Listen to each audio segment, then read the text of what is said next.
Video Game Memories, number 11, by Zach Ricks. Brought to you by writingsofdan.blogspot.com.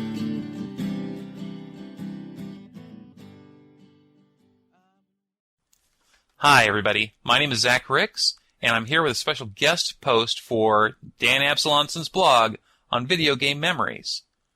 Today I'm going to be talking about how I remember Chrono Trigger. Now let me give you a spoiler alert first. Warning.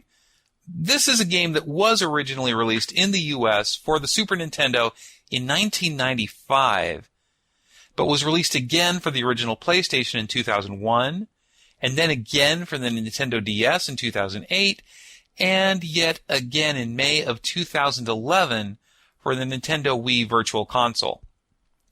It's had such a long life because it is the greatest game ever created for any platform, period. I've owned it in at least 3 of these different iterations, but because it's only been recently released for one of these platforms, you might be playing it now for the first time. And if so, stop reading or listening to this now. I am deadly serious. I'm giving away huge plot points in this because that's what I remember, but it might hurt your enjoyment of the game. Please stop. Cool? Okay.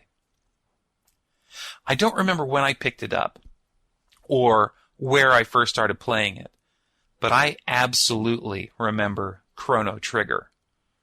Oh, sure, I bought it because the artwork was cool and it was a Squaresoft game, and I knew they did good work because I'd already played and enjoyed the heck out of Final Fantasy III. I remember looking at the Akira Toriyama artwork and thinking, well, this looks kind of familiar. Toriyama was the artist who created Dragon Ball and DragonBall Z.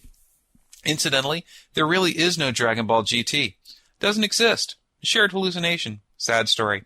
Anyway, so then I took this game home and I started playing it. And there was something about a fair, and then there was this blonde girl who wanted to hang out, and I played some fair games and won a life-sized replica of myself. And then my friend wanted me to demonstrate her teleporter, which then tore open a hole in space and time and flung this blonde girl someplace. And my character stood up and volunteered to go get her back. And I remember thinking at the time, he had no way of knowing where she'd gone or how to return or anything. He'd known her for maybe an hour, but he was the kind of guy who was willing to go after her anyway. And I loved him for that. I was hooked. I was all in. And it was fun. But what really sunk its claws into me and kept me coming back for more and more were the characters and their stories. I met a frog who used to be a man, and once I discovered his real name, the character's never been anything but Glenn to me. I found myself accused of treason and sentenced to death, wrongfully. I defeated a dragon tank with a sword. I traveled to the dark and dismal future, which kind of sucked, but I found out I was going to be fighting some sort of world-devouring evil. I mean, it's a Squaresoft game. I found out that my friend blamed herself for the death of her mother, and because the game involved time travel, I got to give her a chance to make it right. I enjoyed every minute of it. Right up until we faced world-devouring evil for the first time. And my protagonist, being the guy he was, refused to run away. And he died for it. Obliterated. Disintegrated. Dead. And the game kept going. I remember sitting in a basement, staring at the television set, dealing with the fact that this character I'd invested so much time and energy into, this character that represented me in the game world, this character that I loved was gone.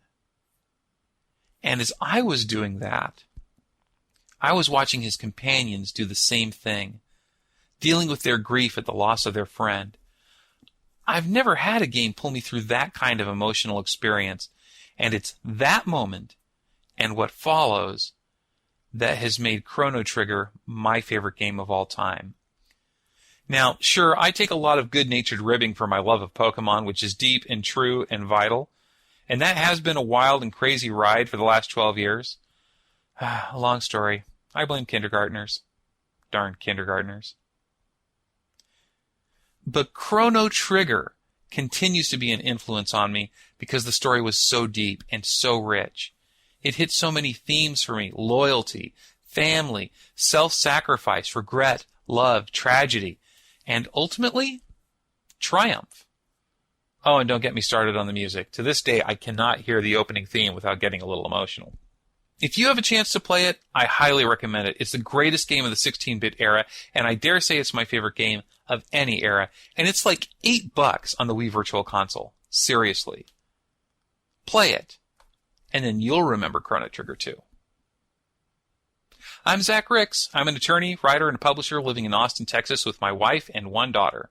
I'm known for my love of science fiction, fantasy, Pokemon, and breakfast tacos. And I am also occasionally a big fat crybaby. Like when I hear that opening theme of Chrono Trigger. I'm okay.